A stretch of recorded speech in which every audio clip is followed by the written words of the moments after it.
아멘. 12절이 똥으로 시작해서 그런데 여러분 12절 다시 한번 보여주시겠어요? 방송실. 여러분 똥이 그 송아지의 전체랍니다. 똥 곧 그 송아지의 전체. 그러니까 그것까지도 라고 하는 의미가 되어지는 거예요. 그것까지도 하나님께 바쳐라 라고 하는 것이 됩니다. 자, 오늘 레위기 7번째 시간 속죄제에 대해서. 그런데 우리 지난주에 화목제를 하다가 시간이 조금 부족해서 하다가 중간에 조금 뛰어넘고 해가지고 화목제 조금 더 하고, 그리고 속죄제 오늘 앞부분 조금 하고 다음 주에 속죄제 2번째 시간으로 그렇게 진행하려고 합니다. 지난주에 우리 했었던 것 조금 더 다시 한번 상기해 보면, 화목제는 크게 3가지의 이유로서 드린다. 첫 번째, 하나님 앞에 감사의 뜻으로 드리고, 두 번째, 하나님께 서원한 것을 지킴으로 드리며, 세 번째는 그냥 아무 이유 없이 드린다. 근데 여러분 이렇게 한번 생각해 보시죠. 그 하나님께 그저 박치고 싶어 아무 이유 없이 드린다라고 하는 것이, 저는 이게 진짜 감사라고 생각하는 것이 뭐냐면요, 여러분, 누군가가 나에게 선의로 무언가를 베풀어 줬어요. 내가 도움을 요청했더니 누군가 나에게 도와줬어요. 그러면 우리는 뭐라고 인사합니까? 감사합니다라고 인사합니다. 그렇죠? 그러면 그건 감사한 거예요? 감사한 거예요? 당연한 거죠. 누군가가 나한테, 내가 누군가에게 도움을 요청하거나 내가 도움이 필요할 때 요청하지 않았더라도 누군가 나를 도와주면 그 사람을 향해서 우리는 감사합니다라고 인사합니다. 그 인사하는 건 뭐인 거예요? 당연한 거예요. 당연한 거예요. 감사에는 이유가 없는 겁니다. 진짜 감사에는 이유가 없는, 감사합니다라고 인사한다는 것 자체가 무언가에 대한 보상으로 하는 거예요. 그러면 그런 거 없이 내가 하나님 앞에 감사 제사를 드리는 것, 이게 진짜 감사한 거죠. 무언가가 하나님께서 내게 베풀어 주셨기에 이번 주에는 감사 헌금을 해야 되겠다라고 써가지고 감사 헌금을 드리는 것, 아름다운 일입니다. 하나님이 기뻐 받으시는 거예요. 그런데 아무 이유도 없어요. 이번 주는 지난주하고 똑같았어요. 그럼에도 불구하고 하나님 앞에 주일을 맞이하면서 내가 감사 예물을 그게 진짜 감사 예물이다라고 하는 거예요. 한마디로 얘기하면 화목제는 그런 제사입니다. 화목제는 어떠한 이유가 있어서, 그래서 이 예배를, 내가 이 화목 제사를 하나님께 감사함으로 드려야 되겠다라고 하는 이유 없어도 드리는 것, 바로 이것이 진정한 감사로 드리는 화목 제사다라고 하는 말씀이 되어지는 것이죠. 하나님께서 기뻐 받으시는 화목 제물은 크게 3가지였습니다. 첫 번째, 흠없는 제물이었고요. 두 번째는 기름기였고, 세 번째는 콩팥이었습니다. 콩팥이 지난주에 재미있었었지요. 사람의 생각, 의지, 감정이 어디에 있다? 콩팥에 있다고 생각했다. 고대 근동의 사람들은. 우리들은 마음 하면 여기 심장으로 가죠. 지성 하면 머리로 가고요. 그 사람들은 그 마음, 의지, 그리고 생각 하면 콩팥으로 손이 갑니다. 그래서 이 콩팥을 하나님 앞에 그 제물을 잡아가지고 하나님께 이 콩팥을 드리는 것, 그의 히브리인들의 문화였음을 우리가 지난주에 보았습니다. 그래서 오늘 우리가 읽은 말씀에서 속죄제도 간과 콩팥을 드리라 라고 하는 것이, 그렇게 그 장기에 따라서 어떠한 인간의 심성이 담겨져 있느냐라고 하는 것이 오늘날 우리의 이해와 상식과는 조금 달랐다. 그래서 간하고 콩팥을 드리는 것이다 라고 하는 말씀이 되어집니다. 자, 오늘 우리 화목제에 대해서 조금 더 해보려고 합니다. 우선 화목제는 단독으로 드리지 않고 번제나 소제, 속죄제, 속건제와 함께 드리는 것이 화목제입니다. 화목제만 따로 드리지 않고요, 번제나 소제나 속건제, 속죄제를 드릴 때 함께, 그것은 바로 뭐랄까요, 화목제가 감사의 예식이기 때문에 모든 예배에는 전부 다 감사가 포함되어야 된다라고 하는 것을 의미합니다. 여러분, 우리 기도할 때 늘 하나님 감사합니다 이렇게 하면서 우리 기도하시잖아요. 그것은 이렇게 표현할게요. 습관적으로 우리가 기도하면서 늘 하나님 앞에 감사하는 겁니다. 어떠한 기도 제목이나 감사 제목이 있어서 감사한 것이 아니라 늘 감사하기 때문에 하는 겁니다. 우리 수요 예배 나오신 분들께만, 그리고 이 영상을 보신 분들께만 제가 하나 뭐 좀 같이 나누고 싶은 게 있어요. 여러분, 우리 이렇게 기도하면 목장에서라든지 아니면 대표 기도를 주일이든 토요일 우리 청년부 때든 언제든 하시면 항상 기도하시는 분들이 그렇게 멘트를 많이 하세요. 은혜와 사랑이 충만하신 하나님이라고 합니다. 예. 우리 영광교회는 좀 바꿨으면 좋겠습니다. 하나님은 은혜와 사랑이 충만하지 않습니다. 하나님은 은혜와 사랑이 충만하지 않고 은혜 자체이시고 사랑 그 자체이십니다. 하나님은 은혜와 사랑이 충만하지 않으세요. 하나님은 은혜이시고 사랑이십니다. 그래서 우리 특별히 오늘 수요예배 나오신 분들은 뭐라고 앞으로 이제 대표 기도 때 뭐라고 기도하시느냐? 사랑의 하나님, 아니면 은혜의 하나님. 우리 이렇게 바꾸시자고. 사랑이 충만하신 하나님, 은혜가 풍성하신 하나님 아닙니다. 하나님 은혜가 풍성하지, 은혜 그 자체이십니다. 하나님은 사랑 그 자체이십니다. God is love. 그래서 우리는 앞으로 그렇게 하겠습니다. 사랑의 하나님, 은혜의 하나님. 우리는 그렇게 바꾸는 겁니다. 아시겠죠? 네, 바꾸시는 겁니다. 끄떡끄떡 해주셔요. 네네네. 우리는 바꾸는 겁니다. 이제 앞으로 이제 뭐라고 할까? 그 대표기도 때 은혜와 사랑이 충만하신 하나님 하면은 여기에 이 자리에 안 계시거나 이 영상을 안 보신 분이에요. 이제 우리는 그렇게 약속을 했습니다. 자, 좋습니다. 자, 모든 예배에는 감사가 포함되어 있기 때문에 번제와 소제와 속죄제, 속건제를 드릴 때 화목제를 같이 드린다. 화목제 드리는 이유는 감사하기 때문에. 진정한 감사는 이유 없이 그냥 감사하는 것, 이것이 진짜 감사한 것이다. 그 사람이 나한테 해줘서 감사한 거는 보상이죠. 보상. 답례가 되는 거지요. 아무것도 안 해줬는데도 감사합니다. 그럼 왜? 그냥 감사해서, 그냥 감사한 거예요. 여러분, 사람을 사랑하는데 이유가 있습니까? 이유가 없습니다. 그냥 사랑하는 사람이 사람을 좋아하는 데는요, 이유가 없는 거예요. 감사하는데도 이유가 없는 거예요. 더군다나 우리 하나님께 감사하는 데는 더더군다나 이유가 없는 겁니다. 하나님이 뭘 나에게 해주셨기 때문에 하는 거는 당연한 거죠. 당연한 답례가 되는 거죠. 자, 번제는 어떤 감사냐? 화면 보시죠. 주께서 친히 번제 제물이 되어 우리를 위해 희생해 주심을 감사.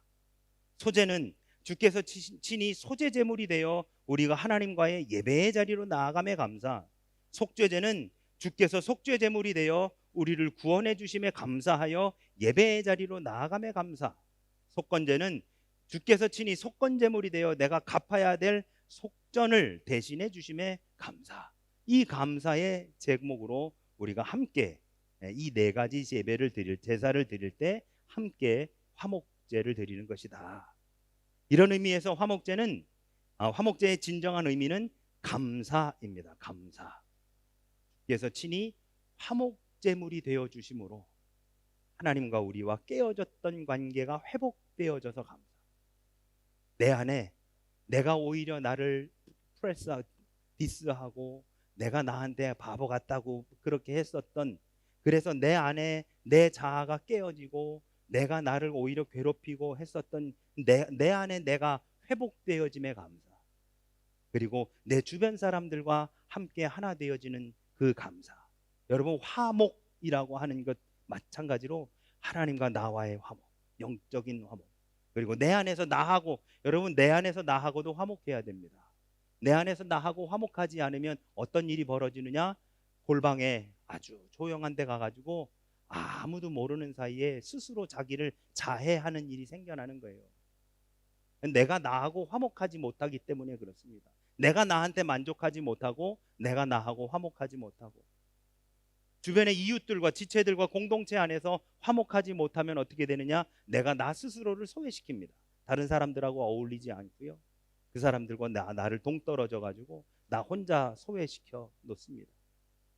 여러분, 다른 사람들이 나를 소외시키는 것은 그래도 괜찮아요. 그런데 내가 나를 다른 사람들과 소외시키는 것, 이것이 굉장히 외로운 겁니다.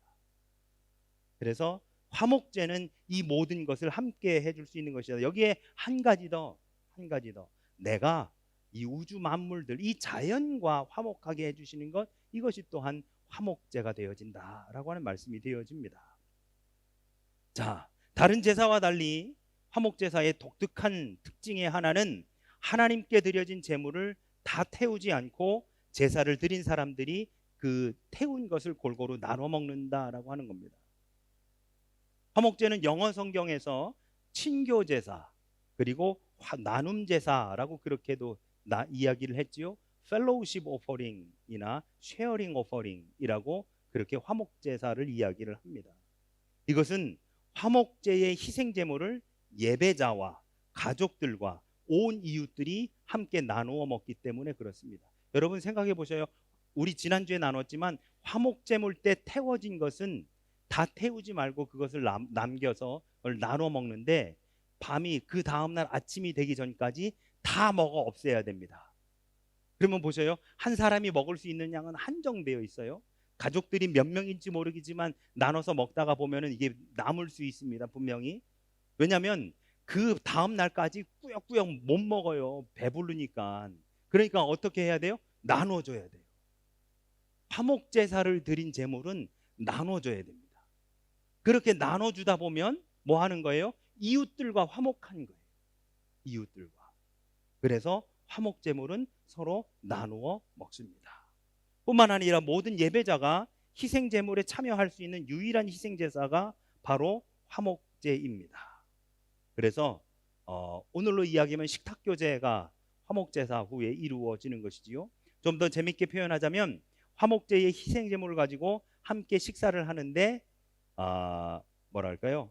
부위별로 나누어서 식사를 한다고 보시면 됩니다. 그래서 흠없이 드려진 제물 가운데 기름, 간, 콩팥은 떼어서 누굴 드려요? 하나님께. 그리고 가슴 부위와 우편 뒷다리는 제사장, 예배자와 그의 가족과 이웃은 나머지 부분을 골고루 나눠 먹는 것이 바로 이 화목제가 되어집니다.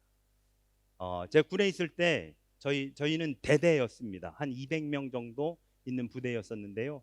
한 번은 대대 회식을 하는데 대대장님이 돼지를 2마리를 잡으셨어요. 제가 이제 사병 짝대기 하나 달고 있을 때였나? 뭐 사병인데 뭐 돼지고기 먹는 것만으로도 할렐루야 아멘이죠. 그런데 돼지고기를 먹으려고 쫙 펼쳐놨는데요. 족발이나 이런 거 하나도 없어요. 그런 건 누가 다 먹었어요? 위에서 계급 높으신 분들이요 다 떼가지고요. 저희는 나머지 먹는 거. 여러분 이렇게 좋은 부위부터 떼어서 하나님께 드리는 것, 제사장께 드리는 것, 그리고 예배자와 그 이외의 사람들이 나누어 먹는 것 구별되어서 먹었었다라고 하는 겁니다. 이것이 화목제입니다. 자, 이제 우리 속죄제에 대해서 함께 좀 나눠보려고 합니다. 속죄제는 히브리어로 하타하트라고 합니다. 이것은 관역을 잘못 맞추다라고 하는 뜻인데요. 또 무슨 뜻이 있느냐?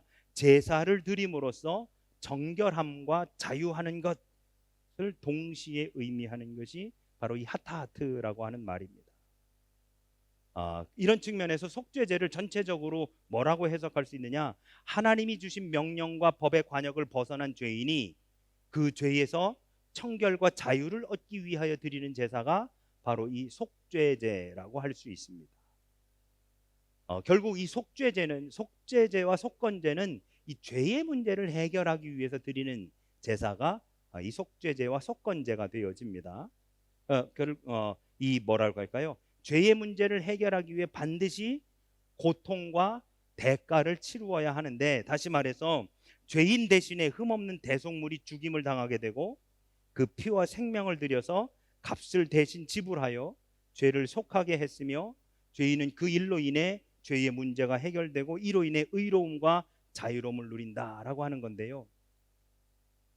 여러분, 하타하트는 속죄라기보다는 정결함이라고 해석하는 것이 조금 더 낫습니다. 정결함. 여러분, 속죄는 범위가 좀 넓죠.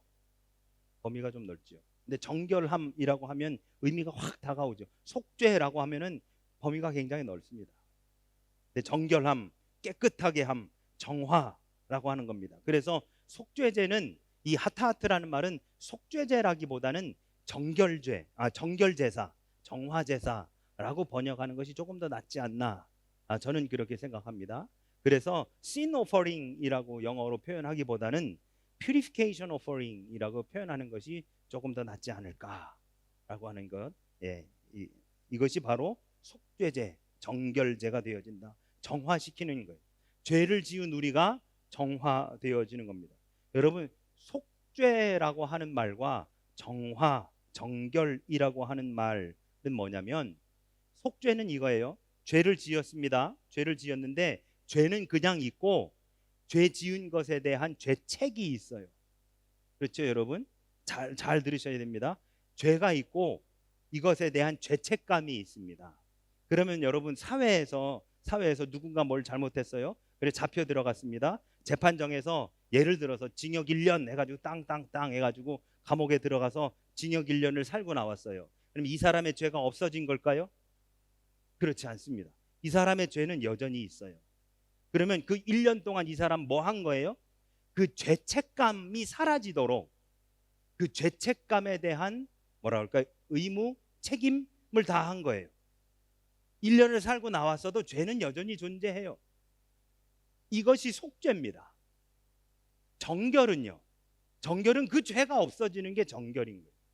그 죄 자체가. 죄책감만 없어지는 것이 아니라 1년 살고 나오면 죄책감은 없어져요.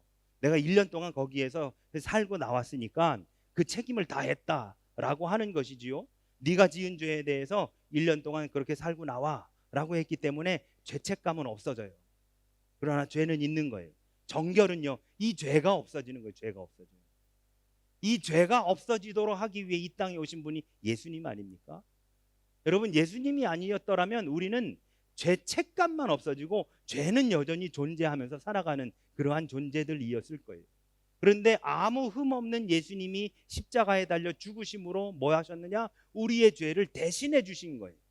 우리의 죄가 전가된 거죠. 오늘 우리가 읽은 본문에서도 그렇고 번제에서도 그렇고 흠 없는 수송아지를 끌고 와서 그 위에 손 얹어 안수하고 그것을 잡아 죽이면 결국 내 죄가 그 흠 없는 그 동물에 전가되는 것이지요. 그리고 나서 그것을 희생제물로 잡는 거예요. 그것이 번제가 됐든 아니면 뭐라 그럴까요? 그 속죄제가 되었든지 간에 흠이 없어야 되는 것입니다. 흠이 없어야만 내 죄가 거기에 전가될 수 있는 것이지, 흠이 있다라고 한다면 그 흠으로 인해서 이것이 죽는 것이 되니까. 마찬가지 우리 예수님도 예수님이 죄가 없으셨기 때문에 우리의 죄를 대신 짊어지신 분이다라고 우리가 그렇게 고백할 수 있는 것이지. 우리의 죄책감만이 없어지는 것이 아니라 죄 자체가 예수님으로 인해서 없어지게 되었다라고 하는 것입니다. 자, 그러면 속죄제와 속건제는 어떻게 다르냐? 속죄제는 하나님과 나 사이에 지은 죄에 대해서 이것을 해결하기 위해서 드리는 제사가 속죄제입니다. 속건제는 사람과 사람 사이에서 잘못한 것, 이것을 해결하기 위해서 드리는 제사가 속건제가 되어집니다. 그래서 속죄제를 아까 말씀드린 것처럼 정화제라고 한다면 속건제는 배상제사가 되는 거예요. 배상제사. 내가 너한테 이만큼 잘못했기 때문에 이만큼을 내가 제사로 드린다라고 하는 것이 되어지는 것이죠. 하나님은 이 정화제사, 즉 속죄제에 대해서 제사를 드려야 할 대상을 명확하게 명시해 주고 계십니다. 첫 번째로 기름 부음 받은 제사장이 이 속죄제를 드려야 된다라고 합니다. 3절 말씀에 보면 만일 기름 부음 받은 제사장이 범죄하면 이라고 말씀하고 있습니다. 여러분, 누구보다도 여호와 앞에 거룩하고 성결해야 할 사람들이 누구냐? 영적인 제사장들, 기름 부음 받은 제사장들입니다. 이 기름 부음 받은 영적인 지도자들이 하나님 앞에 범죄하면 그로 인해서 미치는 파장이 너무 큰 거예요. 영향력이. 여러분, 한국 사회에서 교회가 혹은 목사님들이 이런저런 비리나 아니면 부정으로 인해서 뉴스나 신문에 나면 우리도 같은 믿는 사람이지만 눈살이 찌푸려지고 하지 않습니까? 그리고 그런 것들이 뉴스에 나오면 사회적 파장이 커요. 클 수밖에 없어요. 왜? 영적인 지도자들이니까요. 영적인 지도자. 어떤 지도자들보다 이 영적인 지도자가 범죄하는 것이 아주 나쁜 영향력을 갖게 되어집니다. 그래서 이 기름 부음 받은 제사장이 하나님 앞에 범죄했을 때에 반드시 이 속죄제를 통해서 해결하고 가야 된다라고 하는 것을 제일 먼저 이야기하고 있는 것이 오늘 3절의 말씀이 되어집니다. 3절에 보시면 만일 기름 부음을 받은 제사장이 범죄하면 범죄하여 뭐가 되냐면 백성의 허물이 된다라고 하고 있어요. 백성의 허물이 된다. 기름 부음을 받은 제사장이 범죄하며 하여 백성의 허물이 된다. 그러면 여러분 이렇게 여쭤볼게요. 기름 부음 받은 제사장이 이를테면 오늘 안수 받은 저 같은 목사들만일까요? 여기 계신 우리 아버지들이요, 우리 아버지들은 각 가정에 기름 부음 받은 제사장들이십니다. 우리 아버지들은 각 가정에 기름 부음 받은 제사장들입니다. 각 가정의 가장들은 각 가정에서 기름 부음 받은 제사장이 됩니다. 그 기름 부음 받은 제사장이 범죄하면 백성의 허물이, 즉 가족들의 허물이 되어지는 거예요. 그래서 가장이 그렇게 중요합니다. 그리고 가장이 영적인 권세가 있습니다. 그래서 가장들이 바로 서야 돼요. 각 가정에서 가장들이 특별히 영적으로 바로 서 있어야 됩니다. 가장들이 영적으로 바로 설 수 있도록 또한 도와주고 협력하며 함께 기도하며 나아가야 되는 것입니다. 이 영적인 책임을 맡은 지도자들, 그들의 문제만큼은 민감했던 것, 그것이 속죄제의 첫 번째입니다. 두 번째로 온 회중이라고 성경은 말하고 있습니다. 오늘 우리가 읽진 않았지만 13절에 이렇게 말씀되고 있습니다. 만일 이스라엘 온 회중이 여호와의 계명 중 하나라도 부지 중에 범하여 허물이 있으나 스스로 깨닫지 못했다라고 말씀하고 있습니다. 여러분, 회중의 죄는 정말 무서운 결과를 가져옵니다. 왜냐하면 회중의 힘은 너무너무 크기 때문에 그렇습니다. 그래서 하나님은 온 회중의 죄를 반드시 정화하신다라고 그렇게 말씀하고 있지요. 여러분, 이 회중의 죄를 정화하기 위해 세웠던 사람들이 선지자들이고, 그 선지자 중에 한 사람이 우리가 요즘 새벽기도 때 나오는 예레미야가 되는 것이죠. 예레미야는 회중의 죄를 계속해서 이야기하고, 그리고 너희가 잘못하고 있다고 선언하면서 그들에게 여호와께 돌아오라고 이야기합니다. 여호와께 돌아온다는 것은 여호와와 하나님과 관계가 회복되는 것을 의미하는 것이고, 그 회복을 위해서 드려진 것이 무엇이냐? 바로 이 속죄제가 되어지는 것이죠. 회중의 죄, 큰 문제였었다라고 하는 겁니다. 세 번째, 왕을 포함한 민족의 지도자들을 말합니다. 22절의 말씀을 보시면 이렇게 되어 있습니다. 만일 족장이 그의 하나님 여호와의 계명 중 하나라도 부지 중에 범하여 허물이 있는데 라고 되어 있습니다. 족장이라고 하는 표현, 오늘로 이야기하면 바로 사회적 지도자를 의미합니다. 사회적 지도자, 왕을 포함한 통치자와 민족의 지도자들의 죄는 참으로 심각한 영향력을 미칠 수 있다는 관점에서 하나님은 이 문제를 아주 엄격하게 다루고 있습니다. 그리고 네 번째로 평민 중에 하나의 죄까지도 하나님은 문제를 삼고 있으십니다. 27절에 보시면 이렇게 되어 있습니다. 만일 평민의 한 사람이 여호와의 계명 중 하나라도 부지 중에 범하여 허물이 있는데, 그러면 여러분, 결국 경중에 따라서 다르기는 하지만 우리 모두가 다 하나님 앞에 범죄하면 이 속죄제를 드려야 된다라고 하는 말씀이 되어지는 것이죠. 기름 부음 받은 제사장, 그리고 온 회중, 그리고 왕을 포함한 민족의 지도자들, 그리고 평민의 하나까지도. 신분의 높고 낮음이라든지 배움의 많고 적음, 재물을 많이 가지고 있느냐 적게 가지고, 이거는 아무 문제가 안 되는 거예요. 모든 사람이 누구가 됐든 하나님 앞에 조금이라도 범죄했다면. 그런데 여러분, 표현이 이렇습니다. 뭐라고 되어 있느냐? 만일 평민의 한 사람이 여호와의 계명 중 하나라도 부지 중에 범하여 허물이 있다면, 이거예요. 부지 중에 범하여 허물이 있다면, 여호와의 계명 중 하나라도 뭐는 지키면 꼭 지켜야 되고 뭐는 안 지켜도 되고, 이건 없어요. 여호와의 계명 중 단 하나라도, 그것도 부지 중에라도 어기는 것이 있다라고 한다면 하나님 앞에 속죄제로 나아가라라고 하는 말씀이 되어지는 것입니다. 또한 하나님은 구체적으로 무엇이 이 정화제사 속죄제의 범주에 속한 죄인가를 정확하게 언급하고 계십니다. 그러면 어떤 때 우리가 하나님 앞에 속죄제를 드려야 되느냐? 첫 번째, 여호와의 계명 중 하나라도 범한 경우. 너무너무 당연한 거죠. 하나님의 말씀을 어겼을 때, 하나라도, 부지 중에라도 하나님의 말씀을 어겼을 때, 이거는 설명할 필요가 없습니다. 두 번째, 자신의 몸이 부정한 짐승이나 사람에게 접촉됐을 경우, 이거는 7장 21절부터 나옵니다. 레위기 7장 21절부터 자기 자신에 대해서. 그러니까 여러분, 자기 몸이 부정한 짐승이나 사람에게 접촉한 경우는 뭐예요? 자기가 자기를 지키지 못했을 때가 되어지는 겁니다. 자기가 자기를 못 지켰을 때. 여러분, 이렇게 한번 여쭤볼게요. 우리 몸은 하나님이 거하시는 성전입니다. 그렇기 때문에 우리의 몸을 우리가 지켜야 되는 거예요. 그것이 무엇이 되었든지 간에 우리의 몸을 거룩하게, 우리의 입 안으로 들어오는 것과 입 밖으로 나가는 것을 모두가 다 철저하게 잘 지켜야 되는 겁니다. 그 어떤 것 하나라도 잘못되어지면 내 안에 계신 하나님을 망령되이 일컫는 결과가 초래되어지는 것이다 라고 할 수 있는 것이지요.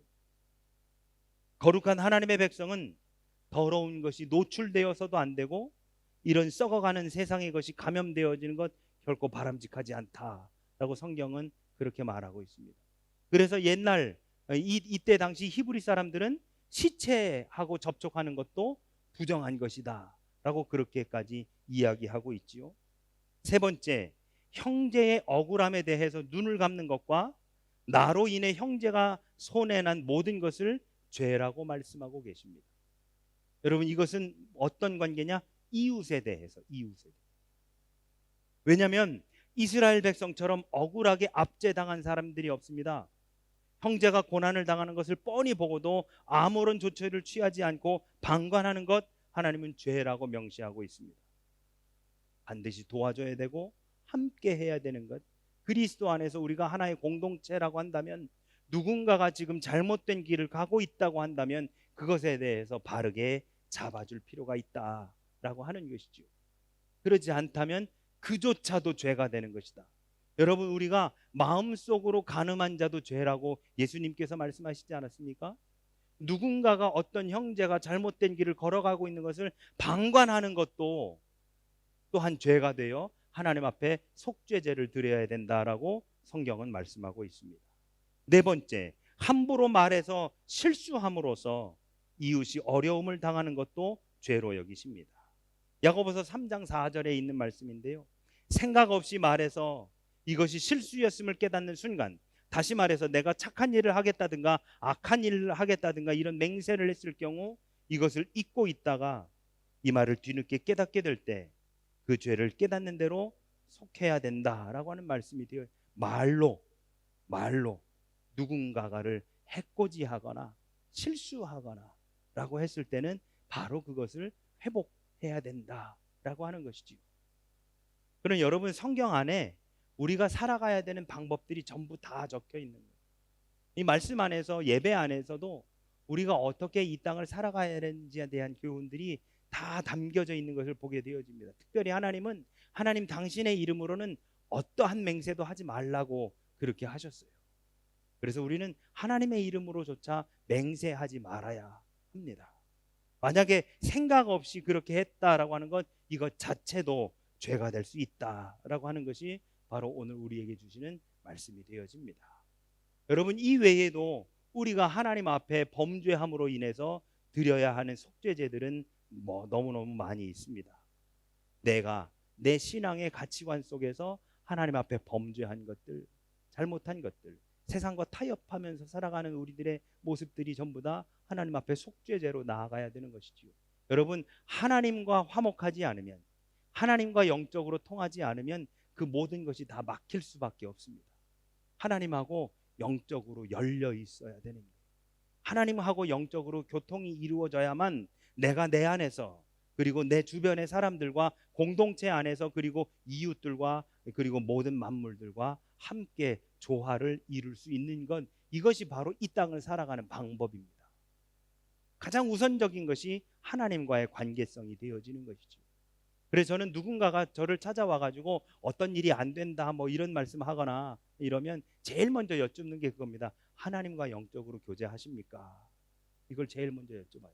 하나님과 영적으로 교제하십니까? 여러분 우리 스스로에게 한번 물어봐 보시죠. 나는 지금 하나님과 영적으로 잘 교제하고 있는가? 물론 저도 100% 그렇습니다라고 대답할 수 없습니다. 그러나 중요한 것은 하나님과 지금 내가 영적으로 제대로 교제를 하고 있는가 없는가 이것이 아니라 하기 위해 노력하고 있는가 아니면 그조차 하지 않고 있는가 이게 더 중요한 것이 아닐까라는 생각을 합니다. 내가 하나님과 영적으로 더 교제하기 위해 무슨 노력을 하고 있는가 앞으로 할 것인가 라고 하는 바로 그것입니다. 사랑하는 여러분, 우리는 속죄제를 통해서 하나님과 더 가까워질 수 있는 겁니다. 때로는 여러분, 내가 무슨 잘못을 지었고 내가 무언가의 죄를 지었다라고 한다면 내가 나 스스로에 대해서 계속해서 프레스하고 내가 뭘 또 잘못했네라고 나 스스로 나는 죄인이야 어이구 또 못했어라고 하는 것으로 인해서 내가 나를 못 살게 구는 경우가 굉장히 많아요. 근데 여러분 우리 하나님은 우리가 나 스스로를 못 살게 구는 것을 원치 않으십니다. 오히려 속죄제라고 하는 것은 하나님 앞에 더 나아갈 수 있는 길이 열려지는 거예요. 내가 정결함을 얻어 이 죄 사함을 얻고 하나님께 더 나아갈 수 있는 길이 바로 우리 예수님을 통해서 열려지게 된 것이다 라고 하는 바로 그러한 말씀이 되어지는 것이죠. 이것이 바로 속죄제가 되어집니다. 이 속죄제, 이 정결 제사를 통해서 하나님 앞에 더 나아가기 위해 최선을 다하시는 우리들, 특별히 하나님의 말씀을 그 어떤 하나라도 부지 중에라도 지키지 못하는 경우가 있거든. 하나님 앞에 속죄제를 통해 온전히 정결함을 얻어 하나님의 자녀로서 그 정결함 가운데 거하며 나아가시는 우리들, 그래서 하나님과 영적으로 교제하고 내 안에서 나 스스로와 함께하며 그리고 우리의 공동체와 나아가서 이 자연들과 하나님이 허락하신 모든 것들과 함께 어우러져 나가시는 저와 우리 모두가 되어지시기를 예수님의 이름으로 축원합니다. 아멘. 아멘.